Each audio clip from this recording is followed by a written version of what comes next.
Assalamualaikum warahmatullahi wabarakatuh. Salam sejahtera untuk kita semua. Salam sejahtera untuk seluruh saudara-saudaraku sebangsa dan setanah air dimanapun Anda berada. Sahabat Santri Lasnu yang berbahagia. Kembali lagi bersama dengan saya Rudi, di channel Rudi Santri Lasnu.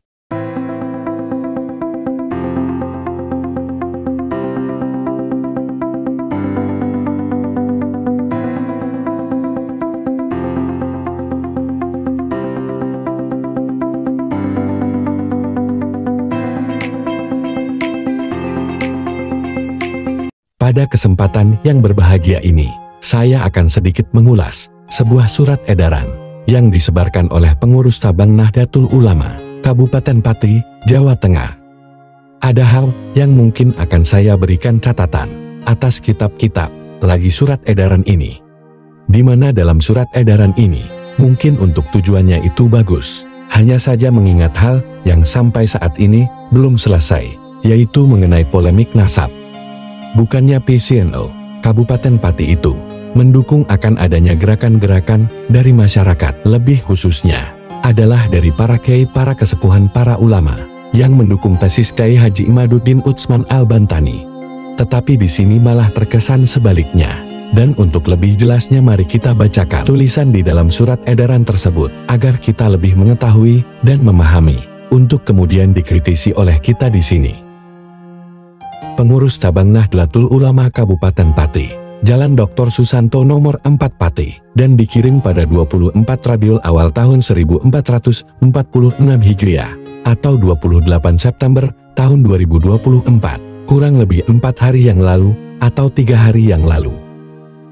Kepada yang terhormat pengurus Nahdlatul Ulama Kabupaten Pati, di semua tingkatan di tempat. Artinya pengurus SENA, baik itu dari MWC, atau tingkat kecamatan, ataupun ranting tingkat desa, bahkan sampai ke anak ranting, atau RT. Ini ditujukan kepada semuanya itu, untuk pengurus-pengurus Nahdlatul Ulama, di Kabupaten Pati di semua tingkatan. Surat edaran nomor sekian, tentang menjaga kondusivitas organisasi. Assalamualaikum warahmatullahi wabarakatuh. Berdasarkan hasil rapat pengurus cabang Nahdlatul Ulama, tanggal 28 September tahun 2024 di kantor PCNO Pati. Untuk menjaga kondusivitas organisasi, maka PCNO Pati menghimbau hal-hal berikut. Jadi ini berdasarkan atas musyawarah dari pengurus cabang Nahdlatul Ulama yang dilakukan pada tanggal 28 kemarin. Ada 5 poin. Yang pertama, semua pengurus dan warga Nahdlatul Ulama diharuskan menjaga persatuan nasional dalam bingkai Ukhuwah Islamiyah, Wataniyah, Insaniyah, demi tegaknya Islam rahmatan lil alamin. Setuju kalau itu sesuai, kita setujui. Kenapa?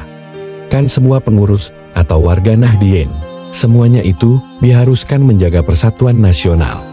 Nah, hanya di sini mungkin ada hal yang perlu kita pahami bersama-sama, bahwa seolah-olah ini mirip dengan apa yang disampaikan oleh oknum-oknum Kabib atau oknum-oknum Kibin, di mana ada satu narasi yang mungkin bisa menjadi mefhum. Dari poin yang pertama, dari hasil rapat pengurus cabang Nahdlatul Ulama, seringkali diframing bahwasanya gerakan yang dilakukan oleh saudara-saudara kita, baik itu yang di PWI, Laskar Sabilillah, Laskar Nusantara, ataupun di organisasi-organisasi yang lain, kajian Kiai Imaduddin Al-Bantani, itu dituduh sebagai orang yang memecah belah umat. Tetapi pada kenyataannya, kita tentu ingat dengan politik yang dilakukan oleh penjajah Londo, yakni adu domba. Di mana hal itu sudah dirasakan oleh bangsa Indonesia, bangsa Nusantara. Saat itu, di mana antara satu golongan dengan golongan yang lain diadu domba, kemudian dia teriak-teriak jangan adu domba, sementara dia sendiri yang mengadu domba.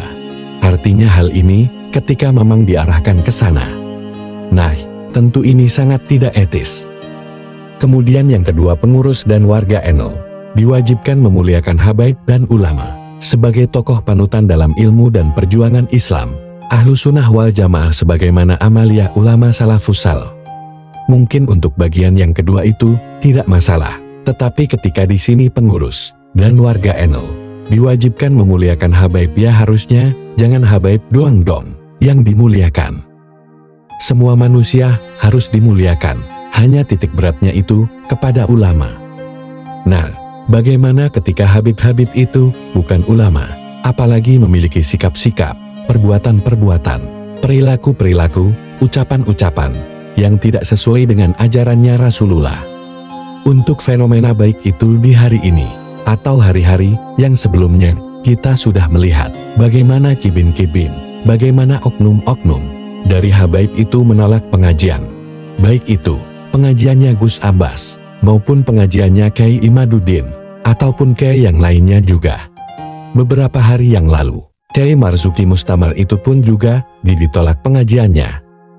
Ada apa sebenarnya ini? Lalu kemudian diwajibkan untuk memuliakan habaib. Kenapa sih? Ada apa gitu? Apakah kemudian habaib itu tetap diyakini sebagai duriyah Rasulullah, meskipun sampai sekarang itu tidak bisa dibuktikan baik itu dengan buku sejarah, kitab sejarah, kitab nasab, atau bahkan ilmu genetik sekalipun? Terus kenapa di sini secara khusus disebutkan? Ketika ada penyebutan diwajibkan memuliakan habaib, itu ada sesuatu. Ada tujuan pastinya. Tidak hanya begitu saja ditulis atau menjadi sebuah kesepakatan dari sebuah hasil rapat atau musyawarah, apalagi yang bermusyawarah itu adalah para pengurus cabang Nahdlatul Ulama di Kabupaten Pati. Sehingga di sini pun juga perlu diingatkan oleh kita semua. Bagaimana yang dilakukan oleh para oknum habaib? Saya bingung untuk menyebut oknum ini, karena namanya oknum saking banyaknya tidak terhitung. Ada pemalsuan sejarah, ada pengklaiman sejarah bangsa Indonesia, ada pengklaiman sejarah dari Nahdlatul Ulama, belum lagi jatmannya, pemalsuan kuburan, dan yang lain sebagainya. Para ulama-ulama Nusantara dihinakan, direndahkan. Ulama-ulama Nusantara, ulama-ulama kita, ulama-ulama Indonesia, itu dicaci maki, dengan ucapan, dengan kata-kata kebun binatang. Nah, harus selektif. Artinya di sini kenapa sampai muncul reaksi diwajibkan memuliakan habaib? Kenapa ini ya? Tentu ini ada tujuan tertentu, ada tujuan yang terselubung. Ketiga, seluruh pengurus dan warga NU diwajibkan untuk bersikap netral dalam menyikapi polemik nasab melalui baik yang pro maupun yang kontra. Meskipun yang dihadapannya itu adalah sebuah kebenaran, fakta-fakta sudah diungkap, bukti ketersambungan nasab tidak tersambung. Ketersambungan nasab tidak dapat dibuktikan. Terus mau apa lagi? Apakah harus tetap netral? Ya, artinya katakanlah yang benar itu benar, meskipun kebenaran itu adalah pahit. Harusnya kan seperti itu.